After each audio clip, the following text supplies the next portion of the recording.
एक बात कहना चाह रहे हैं, फातमी साहब ने कल प्रेस कॉन्फ्रेंस किया है, तो फातमी साहब जज्बात में कुछ बोले हैं, तो पॉइंट 1, 2, 3 करके उनका जवाब देना चाहते हैं। उम्मीद है कि फातमी साहब को आप पहुंचा दीजिए।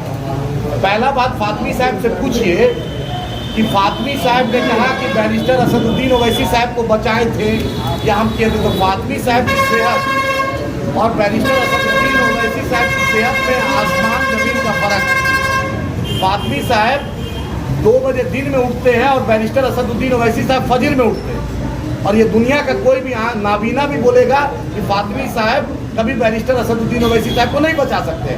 अंडर 19 का खिलाड़ी बैरिस्टर असदुद्दीन ओवैसी साहब, टर्किश जिम का एक्सपर्ट बैरिस्टर असदुद्दीन ओवैसी साहब, माशाल्लाह फिजिकली हर मामले में फिट, उसका नाम बैरिस्टर असदुद्दीन ओवैसी साहब।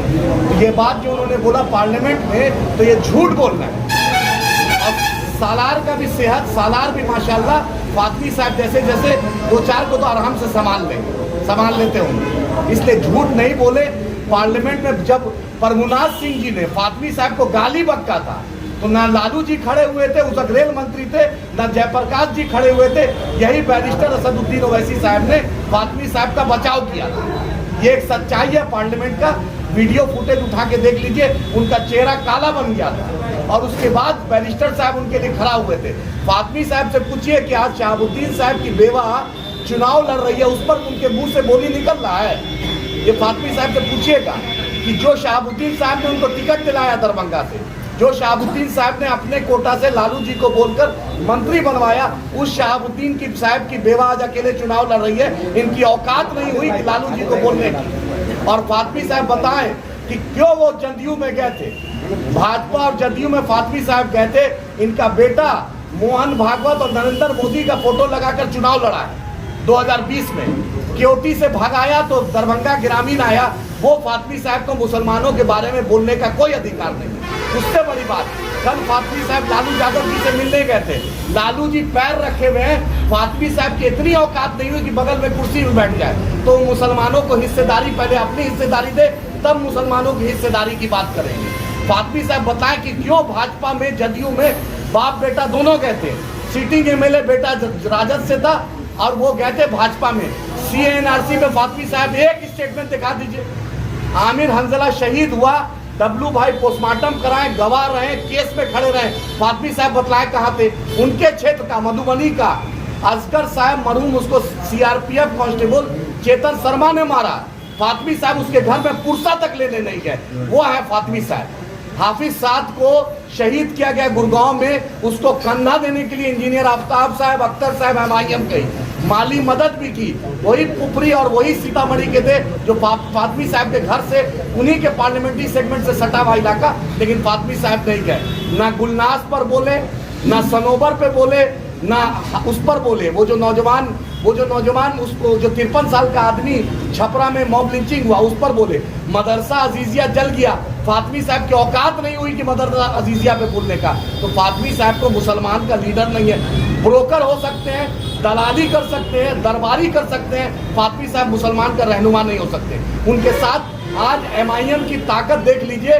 लालू जी 20 साल बाद इमारत शरिया फुलवारी में लालू जी, रबड़ी जी, अब पूरा लालू परिवार जो आमिर हंजला के घर नहीं गया, लेकिन आज आपके यहाँ भीख मांग रहा है वोट के लिए। यही मजलिस इत्तेहाद मुस्लिमीन की ताकत है, यही आपकी कामयाबी है। और फातमी साहब से पूछिए, सिद्दीकी साहब से पूछिए, शकील साहब से पूछिए कि फैयाज साहब से, ना आमिर हंजला क्या गए, वही अलीनगर का रहने वाला है, ना हाफिज साद क्या गए, वही मिथिलांचल का रहने वाला है, ना असगर क्या गए।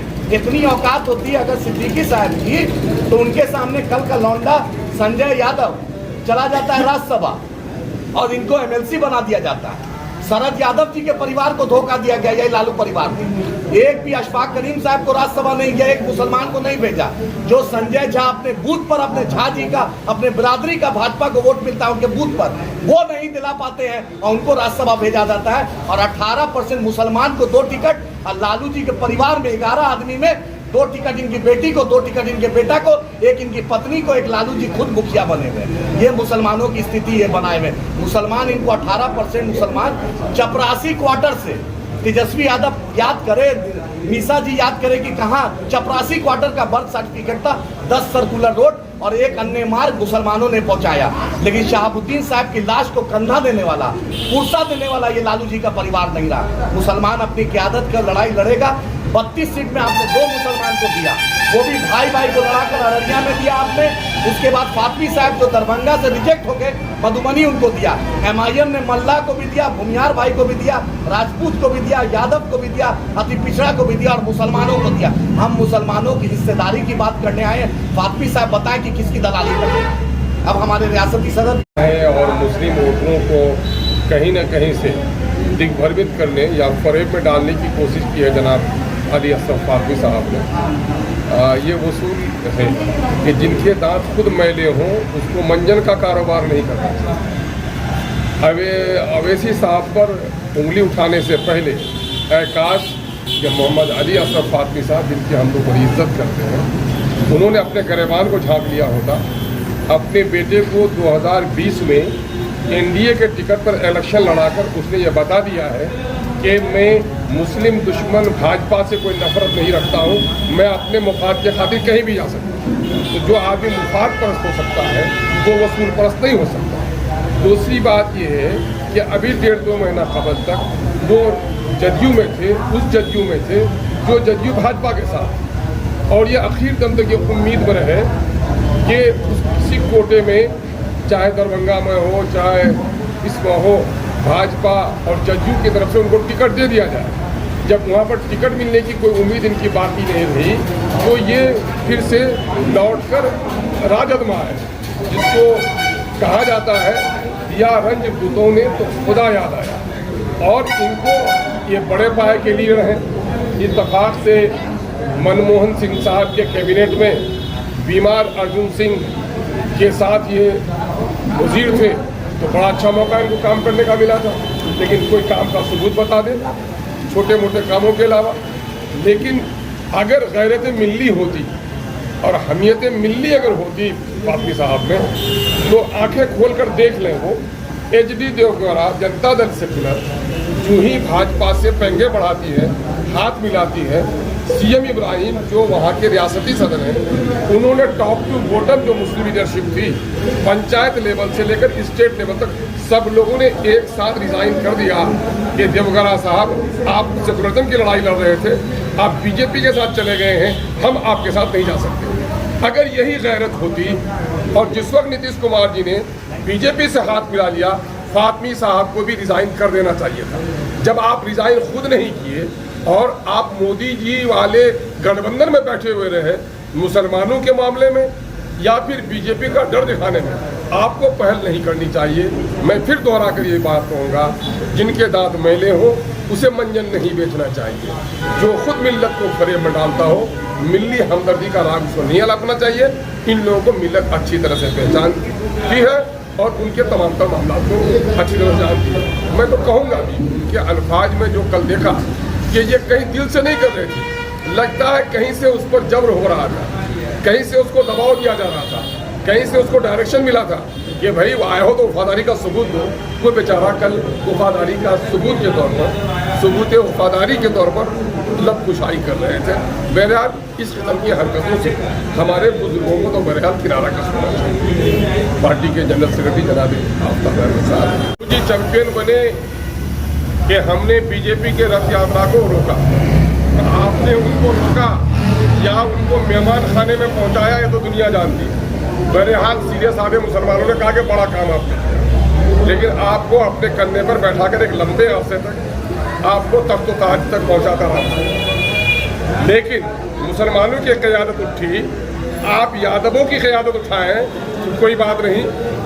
आज NDA और इंडिया दोनों मिलाकर तकरीबन 16 यादव भाई मैदान में लड़ रहे हैं और मुसलमानों को आपने अंगूठा दिखा दिया।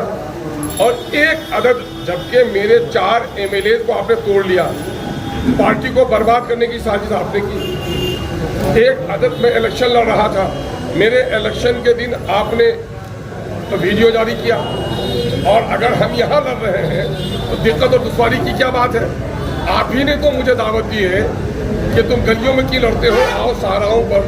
तो हम तो सहाराओं पर आए हैं। आपकी दावत, आपका फरमान आपका इशारा था जिसकी वजह से हम लड़ रहे हैं। और अब तकलीफ अगर किसी को होती है तो इसका मतलब ये है कि लोग मुसलमानों से ज़बानी हमदर्दी की बात करते हैं, मुसलमानों की क़यादत खड़ी होती है तो जिन लोगों के पेट में ऐंठन होती है तो उनको समझना चाहिए कि मुसलमानों का हमदर्द कौन है। अगर बात कहें अगर तो आप जानेंगे कि मुसलमानों से हमदर्दी का क्या तरीका है। 2005 में फरवरी में इलेक्शन हुआ और फरवरी में जब इलेक्शन हुआ वाज़े अक्सरियत किसी को स्पष्ट बहुमत किसी को नहीं मिल पाई और उस वक्त 29 आदमी जीत कर आए थे रामविलास पासवान साहब। रामविलास पासवान साहब ने एक प्रस्ताव रख दिया कि साहब आप हमारी पार्टी का बनाओ या ना बनाओ, लेकिन मैं इस शर्त पर आपको समर्थन दे दूंगा कि आप मुस्लिम माइनॉरिटी का किसी आदमी को आप चीफ मिनिस्टर बना दो, मैं समर्थन दूंगा। लालू जी उस वक्त UPA 1 में बड़े ओहदे पर रहे। आपने दिल्ली के सत्ता का दुरुपयोग किया और आपने किसी मुसलमान की लीडरशिप में बिहार में हुकूमत बनने नहीं दी। बिहार को दोबारा इलेक्शन में झोंका, दोबारा इलेक्शन का खर्चा करवाया। बीजेपी को अगर किसी ने तख्त में सजाकर नीतीश कुमार को बिहार की हुकूमत दी है तो लालू जी ने दी है। अगर 2005 की फरवरी में किसी मुस्लिम मुख्यमंत्री के नाम पर इत्तेफाक हो गया होता तो नीतीश कुमार और बीजेपी बिहार में कदम नहीं जमा सकती थी। इसका मतलब ये है कि लालू जी ये चाहते हैं कि रहूं तो मैं रहूं, न रहे तो बीजेपी रहे, उसके अलावा कोई दूसरा नहीं आए। ये मामला स्पष्ट हो जाता है।